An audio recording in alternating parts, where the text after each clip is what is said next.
Hi friends, అందరూ ఎలా ఉన్నారు? బాగున్నారా? అందరు బాగున్నారు అనుకుంటున్నాను.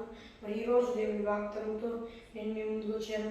ఈరోజు దేవుని వాగ్దానము కీర్తన గ్రంథము 128వ అధ్యాయము 4వ వచనము. యెహోవా యందు భయభక్తులు గలవాడు ఇలాగూ ఆశీర్వదింపబడును. అది ఫ్రెండ్స్ ఈరోజు దేవుని వాగ్దానం. మరి ఈరోజు దేవుని వాగ్దానం దేవుడు ఏం సెలవిస్తున్నాడంటే, నా యందు భయభక్తులు వాడు ఇలాగా ఆశీర్వదింపబడతాడు అని మరి దేవుడు సెలవిస్తున్నాడు ఫ్రెండ్స్. అది ఎలాగా అని మనం దేవుని వాక్యంలో చూసుకున్నట్లయితే, మరి వాళ్ళంట దేవుని యందు భయభక్తులు గల వాళ్ళంట మరి నిశ్చయంగా వాళ్ళ చేతుల కష్టార్జితాన్ని అనుభవిస్తారట. అలాగే వాళ్ళు ధన్యులు అవుతారన్నమాట. వాళ్ళకి మేలు కలిగిద్దనమాట. ఎన్ని వైపులు మనం చూస్తున్నా. అలాగే వారి లోగిట వారి భార్య ఫలించే ద్రాక్షావళి వలె ఉండిద్దంట. అలాగే వారి భోజనపు బల చుట్టూ వారి పిల్లలు ఒలీవ మొక్కల వలె ఉంటారంట.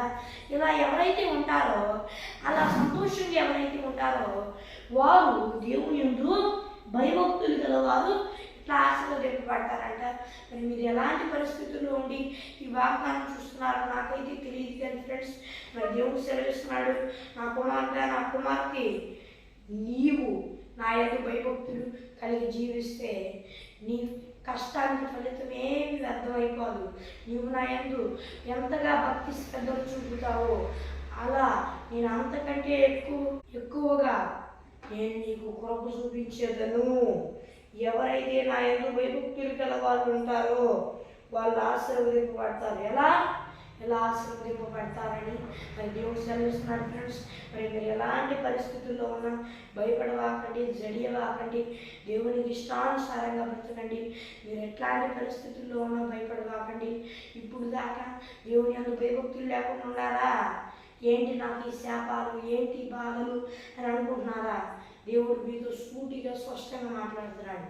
ఏంటంటే, నా యందు భయభక్తులు కలిగి ఉండు నా కుమారుడా, నా యందు భయభక్తులు కలిగి ఉండు నా కుమార్తె, నువ్వు నాకు దశమ భాగాన్ని ఇవ్వు. దశమ భాగం ఇచ్చి నా చర్చికి, నా మందిరానికి రాకుండా నీవు మానుతున్నావు. అలా మానక నా మందిరానికి రా, పాపం చేయవాక దశమ భాగం ఇవ్వు. అలాగే సమయంలో 2 గంటల 40 నిమిషాల పాటు నిశ్చయంగా నువ్వు ప్రార్థన చేయి. ఇలా నువ్వు ప్రార్థించిన రోజున నీవు ఇలా అభివృద్ధి చెందుతావు, నీ కుటుంబం ఇలా అభివృద్ధి చెందిద్ది అని మరి దేవుడు సెలవిస్తున్నాడు ఫ్రెండ్స్. మరి మీరు ఎలాంటి పరిస్థితుల్లో ఉన్నా భయపడవాకండి. మరి మీరు ఎలా దేవునికి ఇష్టానుసారంగా ఉంటే తప్పకుండా దేవుడు కృప చూపిస్తాడు. ఒకవేళ మీరు దేవుని యందు భయభక్తులు కలిగి జీవిస్తున్నా, ఏంటి దేవుడి మేలుగా చెప్పాడు, నా జీవితంలో ఏంటి జరగట్లేదు అని అనుకుంటున్నారా? మరి దేవుడు సెలవిస్తున్నాడు, నా కుమారుడా నా కుమార్తె, నేను కొంతకాలం నిన్ను పరీక్ష పెడుతున్నాను. ఈ పరీక్ష కాలంలో ఓర్చుకొని ఉండు. ఇంతకంటే ఎక్కువగా నా యందు భయభక్తులు కలిగి జీవించు. నేను రెట్టింపు ఆశీర్వాదాలతో నేను నీకు కృప చూపించేదను అని మరి దేవుడు సెలవిస్తున్నాడు ఫ్రెండ్స్. మరి ఇక్కడ ఉన్నట్లుగా మరి దేవుడు మిమ్మల్ని ఆశీర్వదిస్తానంటున్నాడు. దేవుడి యందు భయభక్తులు కలిగి ఉండండి.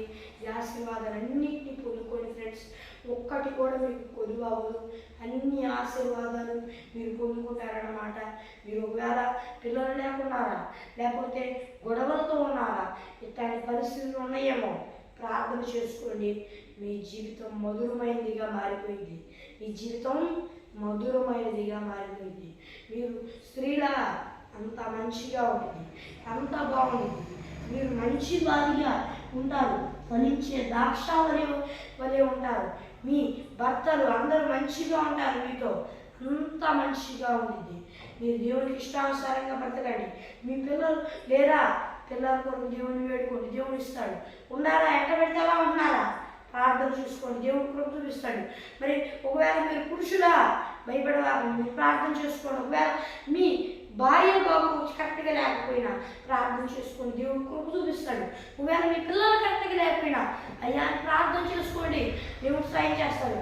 ఒకవేళ పిల్లలే లేకపోయినా దేవుడికి ప్రార్థన చేసుకొని దేవుడు కృప చూపిస్తాడు. ఇక్కడ దేవుడు చెప్పిన ఆశీర్వాదాల్లో ఒక్కటి కూడా పొదుపు చేయనని ఆయన మాట ఇస్తున్నాడు.